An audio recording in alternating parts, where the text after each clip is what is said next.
with Will on 531 PI. Maloni, it is 8:12 a.m. Welcome back. Here with Kalia Strong on Pacific Mornings. Now, the Finance Minister says she's balancing the books, but at what cost? And are Pacific families among those footing the bill? We're diving into Budget 2025 with three voices who bring policy, economic and political insight to the table. Joining us are Salvation Army policy analyst Ana Ika, Economist Filipo Katavake-McGrath and PMN's political reporter Ala Vailala, all here to help us unpack what this budget really means for our Pacific communities. Good morning, all of you. Good morning. Okay, Leanne. Now let's start with you, Ana. From your perspective at the Salvation Army, how are Pacific families likely to feel about this budget? Yeah, from our perspective, we weren't really on the edge of our seats waiting for this budget. We weren't anticipating a lot of funding going to sort of the areas that we support. But I think it's quite early in the morning, so we should start with some good news. There was significant funding there in regards to transitional housing and social housing. The housing is sort of one of the key issues that underlying issues that we're facing for Pacific families coming through our front doors. And then at the same time, the government did provide another 12 months in funding for food security. I think 50% of Pacific children experience food hardship, and so those are some ones there that needs to be acknowledged. But other than that, there's not a lot of investment for lifting families out of hardship that we've seen. Good to start with a few positives. Thank you, Ana. Now to Filipo, the Minister of Finance says this budget is about, quote, balancing the books. And from an economic standpoint, do you think it gets the right balance between fiscal responsibility and social investment? Well, Kalia, the first point I'd like to make is that the international government debt market is really tight at the moment, and you just need to look at what the United Kingdom, the EU countries, and the US are trying to negotiate for their own debt deals. So for a country like New Zealand with very small GDP, long way from everyone else, and also with a few assets that it can bargain with, it's much easier for New Zealand just to step out of the international government debt space, and so that's a key driver of the way the government has gone. I think there were opportunities missed for some investments for communities, because that's the thing with national governments; they tend to like making small investments in communities, and I didn't see a lot of that this time around. Do you want to give me an example of some of those missed opportunities? Well, I think the Total Business Fund being lost is a huge wasted opportunity to, especially as with the Invest Boost tax package, putting those two together could have resulted in some innovations for small Pacific businesses. Gotcha. And Ala, I'll bring you in here. You were in the lockup at Parliament yesterday. What's your sense of how the government's feeling about this budget? Are they claiming a political win? Oh, absolutely. From the beginning, this was labelled as the no BS approach. And in some way, we saw that yesterday with the cuts. And you could say it was a blend of cautious optimism and defensive resolve. Prime Minister Christopher Luxon labelled it as the growth budget, asserting that it's well suited for the current economic climate. However, the confidence appears to be tempered by the contentious nature of certain budgetary decisions, notably, for instance, the pay equity regime resulting in almost $13 billion of saving has drawn significant criticism. And moreover, the government's focus on addressing opposition critiques, particularly regarding fiscal policies and debt ceilings. And in summary, while the government portrays Budget 2025 as a strategic move towards economic resilience, we'll just see how it plays out with the year to go. And then again, it'll be their final budget next year. Of course. Well, it depends if they get re-elected as well, whether that continues. Now, Ana, you spoke about before the budget that you felt there wouldn't be immediate support for our families. It would be more perhaps long-term, but you did mention some of the wins, such as money towards food banks and things like that. Do you think the announced measures from yesterday go far enough in addressing the root causes of hardship that you see every day in your work? No, not at all. I think for us, because we have to try to be hopeful, when we're facing all of the vulnerabilities in the community. So that's why we always try and highlight the positives. But Ala said there that, that the Prime Minister this is about growth. From our front lines, the only thing that we see growing is homelessness, hardships, and financial insecurity. The investment in that space isn't enough to make a significant difference for Pacific families or the families that we see coming through our front doors. I know last week there was an investment in regards to the social investment agency, but again, that's a drop in the bucket in regards to how do you turn around a lot of the complex and vulnerable families that we're seeing come through the doors, and is increasing as well. And so, it wasn't for us. It wasn't. They could have been ambitious, but they weren't. Okay, heading to you, Filipo. Now, the government says they're going to make savings from these pay equity settlements.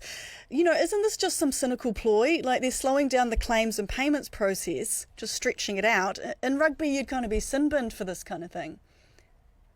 Well, Kalia, that's right. In rugby, this would be turning a game of rugby into a game of drive back, where you get three quarters down the way, then someone kicks the ball and hasn't told your back line, so your poor fullback runs off and the ball gets intercepted, and then they drive it back. And so, essentially, what's happened is the government has said, everyone who's got a pay claim now needs to recalculate it. And if calculations of the intensity of women in the industry is now below 70%, that's now they're now taken out. And also there are now new rules in place for the rationale for undervaluation, as well as the use of comparators. So the first part of the saving is actually forcing employers to have to go back and recalculate things, which takes years to start with. And then, so the first saving is by deferring any action. And then the second saving is by cutting thousands of people and multiple claims out of the process. It's very clever bookkeeping on behalf of the government's part. Going to you, Ala, was there anything that you felt was kind of just not addressed, completely overlooked, things that the government's really kind of tried to keep quiet? I guess with lots of the MPP cuts, and also we got the closing of the Tauala Business Fund, and also the implications to the cuts to the Tupu Aotearoa program as well. And we see the return of funding that was left over for the Dawn Raids program, and particularly again almost $36 million cut to the Ministry for Pacific Peoples, which again is 10 million more than what they received last year. So we're seeing this kind of pattern, I guess, as the years go by. But yeah, I guess a lot of it has to do with that. But also what the government did label yesterday as a win, which was the new homework and tutoring centres for schools with Pacific students with learners. Schools with Pacific students that exceed over 50%. It's just a reprioritization of funding for Pacific learning that was already there. So initially, it's not new funding; it's just redirecting in that kind of way. But some interesting moves there, and I must say it was much better than last year's budget when I last looked at it. In terms of Pacific, I guess. Interesting. Now, Anna, the budget places a strong emphasis on building resilience. Do you think this budget will help us get there? I'm thinking of the $14 a fortnight increase to working for families. What difference is that going to make for our families? No, it's not going to make much of a difference. It doesn't make a tangible difference for the families that we support. A lot of the families that we support are already in the red, or they're already in minus, and they're really struggling as it is, and they don't have those safety buffers. In regards to the investments that have been made, we don't think that it's going to instill any resilience for the communities that we support, and so it's quite disheartening. I think it's just about how does the not-for-profit sector and different social service agencies, how do we be more innovative in the limited resources that we have, and we have been doing that under this government to better support our Pacific communities. Absolutely. Filipo, I just wanted you to, if you could explain, please. The government says it wants to get debt under control and keeps comparing government debt to household debt. Do you think that's a fair comparison? Can you explain how that works? It's only a fair comparison if we agree that parents and elders should be getting money out of children and grandchildren, because that's essentially what the comparison. And what I say here is that in a household budget, I do not have the legal right to tell my children to give me money if my bills are higher than my income this week. So I find it quite a cynical way of looking at budgets when when you're viewing them from the perspective of Pacific families, where people across all the generations we do put money in, but we don't compel one another to put money in. Um, so I find it to be a bit disingenuous, but also it exploits the lack of financial literacy in the communities that actually governments have a responsibility to educate around, because um, governments want people to use financial tools. So I don't like the comparison at all. Interesting, because they say things like, we've run out of credit cards, and that seems quite simplistic to how government debt actually can work for a nation. Does that make sense? Well, also, yeah, and the difference there, also the other reason for the disingenuity of the quote is that when the New Zealand government issues bonds, it is issuing an item that can be invested in. So there is a benefit to the person who is taking on the debt when it's a government debt. Personal debt on credit cards is collateralized and is a financial product that somewhere has a benefit to some investor somewhere in the world, but the relationship between the investor and government debt is much closer, and there's a much greater regulation in there. So again, this is another example of politicians, and politicians on both sides of the house do this, of leveraging the lack of knowledge that is among the community. And it would be much easier if the government just put more effort into its financial literacy curriculum, which was introduced last year. This needs to be accelerated so we can stop having this type of political activity. It doesn't help people. No, thanks for explaining that. And finally, from all of you, I'd like your thoughts on the Ministry for Pacific Peoples. They've had quite sweeping cuts on a number of programs. Ala, I'll start with you. You already mentioned a few that there were some cuts happening.